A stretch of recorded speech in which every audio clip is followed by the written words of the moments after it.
خیال می کو چې نام ورسوک په جهان دی محافظین د خپل دین مو کوم غازیان دی د غیرت ډک بچی می ولیدل رخوا د دیوبند د سر بک په سر بلند علما د دیوبند رب دل لري د ننو تیخ کل لخر دی وا وا وا وا وا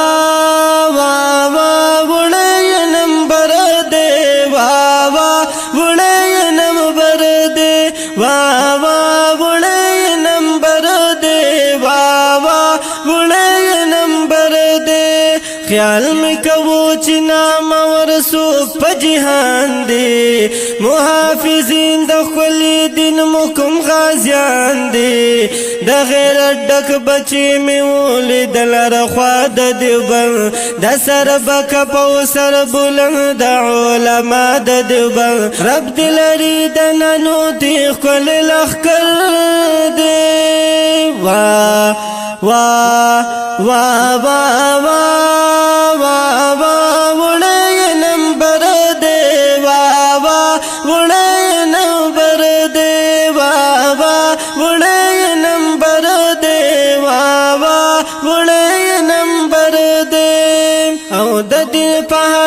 شعبه کې چې نظر وکړما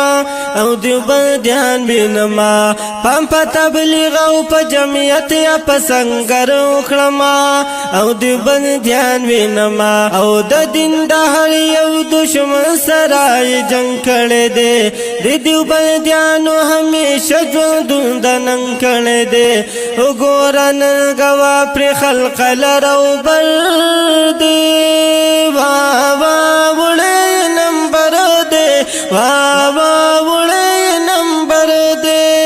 خیال می کو چې نام ورسوک په جهان دی محافظین د خپل دین مو کوم غازیان دی د غیرت ډک بچی می ولیدل رخوا د دیوبند د سر بک په سر بلند علما د دیوبند او رب دل لري د ننو تیخ کل لخر دی وا وا وا وا وا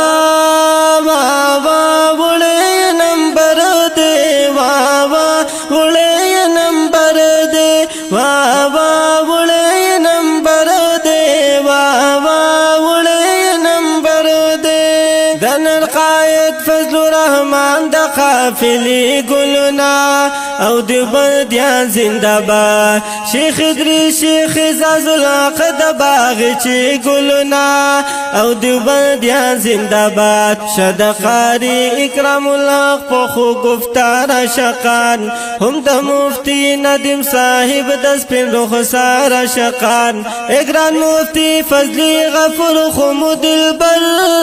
دی وا وا وا وا وا وا وا وړې نمبر دی وا وا وړې نمبر دی وا وا وړې نمبر دی وا وا وړې نمبر دی د دیوبندیان د دین ګلونا ورسمینا کوم ترینا جدا بنشم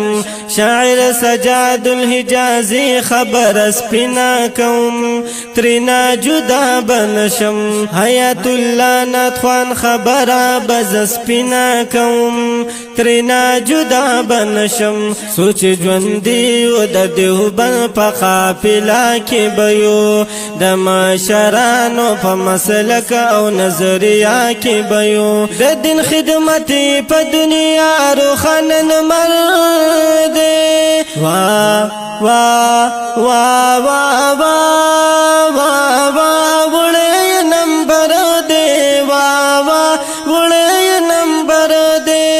خیال می کو چې نام ورسوک په جهان دی محافظین د خپل دین مو کوم غازیان دی د غیرت ډک بچی می ولیدل رخوا د دیوبند د سر بک په سر بلند علما دیوبند رب دل لري د ننو تیخ کل لخر دی وا وا وا وا وا وا وا وړې نمبر دې وا وا وړې نمبر دې وا